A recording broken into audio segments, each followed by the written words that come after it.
എൻ്റെ പൊന്നോ, തലേന്ന് അരി കുതിർത്ത് വെച്ചില്ല എന്നൊന്നും പറഞ്ഞ് നമ്മൾ വിഷമിക്കണ്ട. നല്ല പഞ്ഞിക്കെട്ടുള്ള പാലപ്പം. അതിന് വേണ്ടിയിട്ട് നമ്മൾ കുറച്ച് അരി എടുത്ത് കഴുകിയെടുക്കുക. അതിലേക്ക് 2 കപ്പ് അരിക്ക് 1 കപ്പ് തേങ്ങ ഇടണം.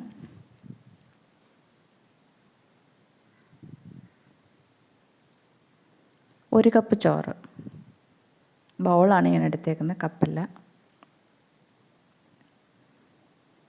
2 ടീസ്പൂൺ പഞ്ചസാര,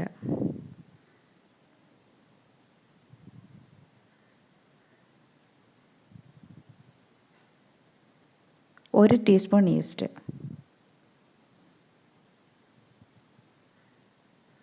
1/2 ടീസ്പൂൺ ജീരകം, 1 തേങ്ങയുടെ വെള്ളം. നമ്മൾ തലേന്ന് തേങ്ങ പൊട്ടിച്ച വെള്ളം, അല്ല അന്നേരം തേങ്ങ പൊട്ടിച്ച് വെച്ചാലും മതി. ഇതെല്ലാം കൂടി ഒന്ന് കുതിർത്ത് വെക്കുക.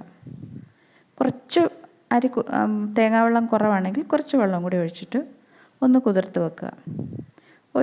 ഒരു മണിക്കൂർ അതൊന്ന് കുതിർത്ത് വെച്ചിരുന്നാൽ മതി. ഇതെല്ലാം കൂടി ഒഴിച്ചിട്ട് ഇത്തിരി വേണമെങ്കിൽ വെള്ളം കൂടി ഒഴിച്ചിട്ട് നമുക്ക് അരച്ചെടുക്കാൻ പാകത്തിന് ഒരു തേങ്ങയുടെ വെള്ളം ഉണ്ടെങ്കിൽ അത്രയും, അല്ലെങ്കിൽ ഇത്തിരി കൂടി വെള്ളം ഒഴിച്ചിട്ട് കുതിർത്ത് വെക്കുക.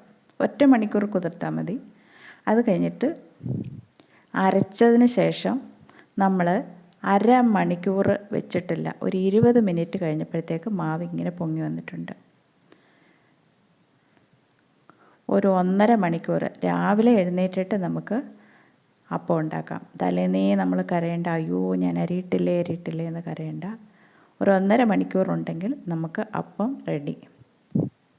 കണ്ടില്ലേ, നല്ല അരികൊക്കെ മൊരിഞ്ഞ് നല്ല സോഫ്റ്റായിട്ട് പഞ്ഞിക്കെട്ട് പോലത്തെ പാലപ്പം.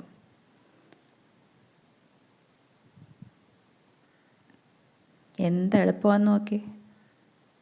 അതിൻ്റെ കൂടെ ഒരു കുറുമയും കൂടെ ഉണ്ടെങ്കിൽ അടിപൊളി.